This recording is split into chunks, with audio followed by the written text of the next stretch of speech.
A continuación, la conferencia magistral El nacimiento de la hematología, el rápido ascenso de una ciencia, lo impartirá el doctor Raúl Izaguirre Ávila.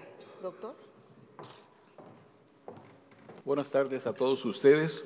Vamos a dar inicio a esta conferencia primera del Congreso de Hematología. Antes de iniciar, quiero manifestar mi agradecimiento a la mesa directiva de la AME por haberme distinguido con este honor. Realmente es una distinción que me han hecho, que agradezco mucho, en especial a la doctora Adolfina Vergés.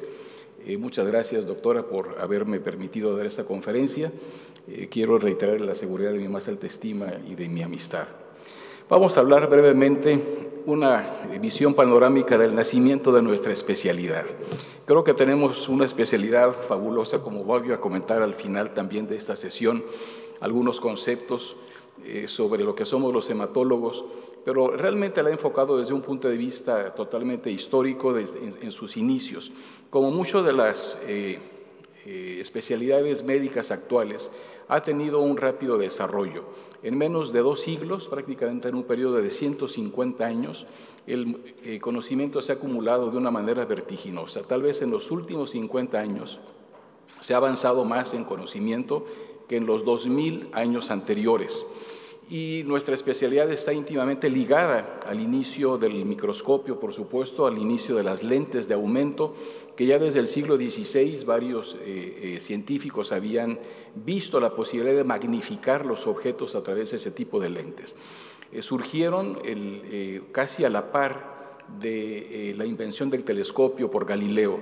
El mismo Galileo, cuando observó con el telescopio los objetos siderales, concebía un mundo sideral, un macrocosmos, y paralelo a él se refería al mundo micrológico, al mundo de lo infinitamente micrológico, como él mismo mencionó. Y gracias a estas lentes aparecieron varias especialidades, una de ellas la nuestra. Tal vez el primer fenómeno importante fue el descubrimiento de los eritrocitos. Se ha atribuido a varios autores el haber visto por primera vez eritrocitos.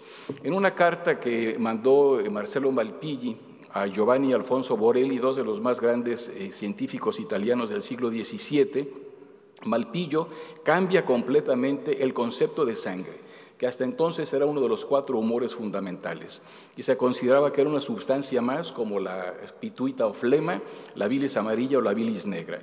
Malpighi le dice a Borelli que por sangre no entiendo el agregado de los 4 humores comunes, las 2 bilis, sangre y flema, sino todo lo que fluye continuamente a través de las venas y de las arterias, que consiste en un infinito número de partículas. Todas parecen estar comprendidas en 2 partes, la parte blanquecina llamada suero y la parte roja. Pero posiblemente antes que Malpighi, también los había visto Swammerdam, uno de los más grandes biólogos y científicos de Holanda y del mundo en general, en una carta de 1663, que fue después traducida por Hermann Boerhaave, el gran clínico, que además está sepultado en la iglesia de San Pedro en Leiden. Le dice Swammerdam: vi suero en la sangre en el que había un vasto número de partículas orbiculares de una forma oval, plana y irregular. Esas partículas parecían contener otro fluido. Posiblemente ya intuía que existe otro fluido al cual ahora sabemos muy bien que parte de ese fluido intraeritrocitario es la hemoglobina. Pero al verlas de lado parecen grupos cristalinos y varias otras figuras. Esto es, como si estuvieran orientadas en varias direcciones en el suero de la sangre. Finalmente, Leeuwenhoek, que construyó los primitivos microscopios, le escribe a Christian Huygens, biólogo, astrónomo, matemático, y le dice: Señor, cuando estuve en su casa hace algún tiempo, le comenté que había observado leche de vaca y descubrí que consiste en glóbulos blancos y transparentes, flotando en un líquido como el suero, y que observé sangre de mi mano, donde encontré que está formada por glóbulos rojos, también flotando en un líquido parecido al suero. Entonces, los eritrocitos fueron las partículas vistas por primera vez debido a su abundancia, pero numerosos científicos se interesaban por el líquido hemático, entre ellos el físico Robert Boyle en Inglaterra. Recordemos que dejó leyes para los gases y para numerosas otras leyes de la física, y que participó también en las primeras transfusiones de sangre.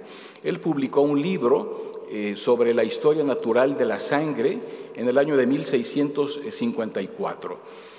También en Inglaterra, en el siglo XVII, se hacen los primeros intentos de transfusiones, eso se debe a Richard Lauer, y ahí vemos cómo se inició con transfusiones de animal a animal, finalmente de animal a hombre, y culminó con las transfusiones de hombre a hombre.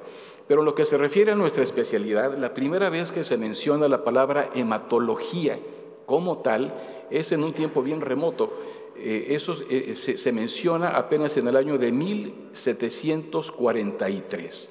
Este médico holandés también, vean las aportaciones iniciales de los holandeses, Thomas Schwenke escribe este libro, Hematología, donde también describe las propiedades macroscópicas de la sangre. Sin embargo, quien se considera que mejor profundizó en la observación de la sangre y en especial de la coagulación es William Hewson, inglés, que publicó una serie de artículos que ahora están colectados en el término de las propiedades de la sangre. Él fue el primero en identificar la existencia de una fibrina coagulable en el plasma. Él mencionó que realmente las características de la coagulación residían en el plasma y no la sangre entera. Desafortunadamente este hombre murió muy joven, pero se considera tal vez el padre de la hematología en una forma primitiva.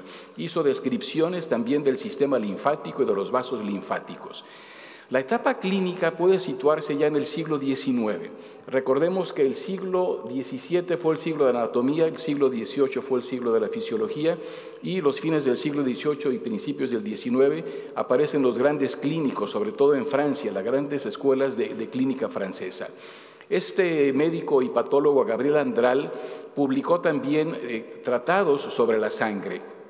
Se dedicaba a la patología, aquí está el compendio de anatomía patológica en una traducción al castellano, y está otro de sus libros sobre la composición de la sangre, publicados todos entre 1854 y 1855. Vean en esta otra obra que se llama Ensayos sobre las enfermedades de la sangre, es tal vez donde encontramos por primera vez una mención muy específica a lo que ahora podríamos llamar hematología. Él ya habla de la patología hemática o la patología hematológica, y la traducción de ese fragmento nos dice precisamente el propósito de la obra. Andral nos menciona: vengo a agregar a todas las obras anteriores una nueva en la que pretendo dar a conocer las alteraciones que he encontrado en la sangre bajo diferentes enfermedades, bajo la triple visión de sus propiedades físicas y de su constitución química y microscópica. Vean cómo está la esencia ya de nuestra especialidad en ese proemio. Me esforzaré, dice Andral, por estimar la importancia de esas alteraciones con respecto a la semiología y a la patogenia. Y me referiré finalmente al valor de los métodos que se han seguido en diferentes periodos con el fin de descubrir los hechos de la hematología patológica. Ya está implícito también la fusión del laboratorio con la visión clínica. Otro francés contemporáneo, Alfredo Ney, hace también aportaciones importantes en su curso de microscopía. Podríamos decir que él fue realmente un médico que amalgamó la patología de laboratorio con la clínica. A él no se le ha mencionado mucho como descubridor de la leucemia. Todo el mundo hemos pensado que la leucemia fue descrita por Bennett y por Virchow. Sin embargo, varios años antes que esos autores, describiendo los glóbulos blancos, nos dice Alfredo Ney: la sangre que me enviaste, se refiere a un médico que le había enviado una sangre de aspecto raro, muestra un cambio notable y conspicuo. Más de la mitad de las células son glóbulos mucosos. La sangre normal contiene 3 tipos de células: rojas, blancas o mucosas y pequeños glóbulos. Tal vez es el primero en observar también las plaquetas, aunque no se le ha dado este reconocimiento. Es la segunda variedad la que domina tanto, dice Doné, que uno sí pregunta, sin saber nada sobre el curso clínico, si la sangre no contiene pus. Como sabes, las células del pus no pueden ser diferenciadas con precisión de las células mucosas.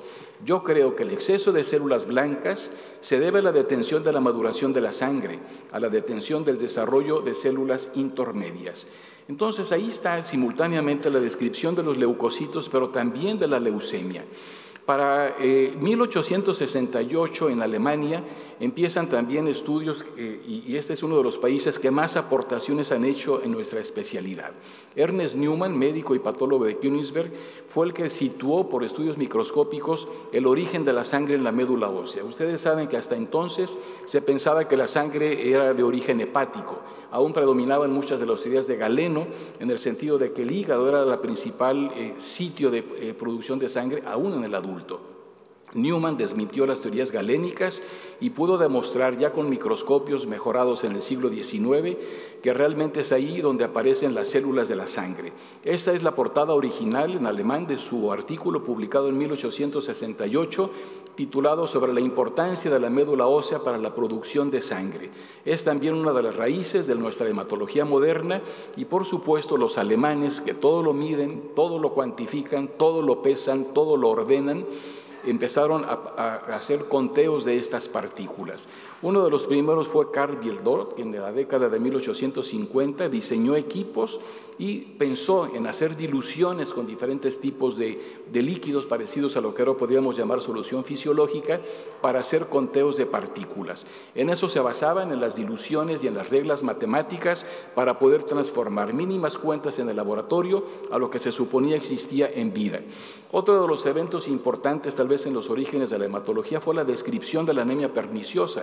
Esta enfermedad fue muy importante en situar en la sangre y en la médula ósea enfermedades propias de nuestro tejido. La descripción se debe a varios autores, pero fundamentalmente a Thomas Addison del Guy's Hospital en Londres y a Wiener. El compañero de medicina en patología de Thomas Addison fue también Thomas Hodgkin. Los dos eran contemporáneos, trabajaban en el mismo hospital y el propio Hodgkin participó en la descripción de los primeros casos de anemia perniciosa, además de las enfermedades glandulares que describió por separado. A Hughes Bennett también durante el siglo XIX se le presentó un paciente con un exceso de corpúsculos pálidos. Se le atribuye también a este hombre la primera descripción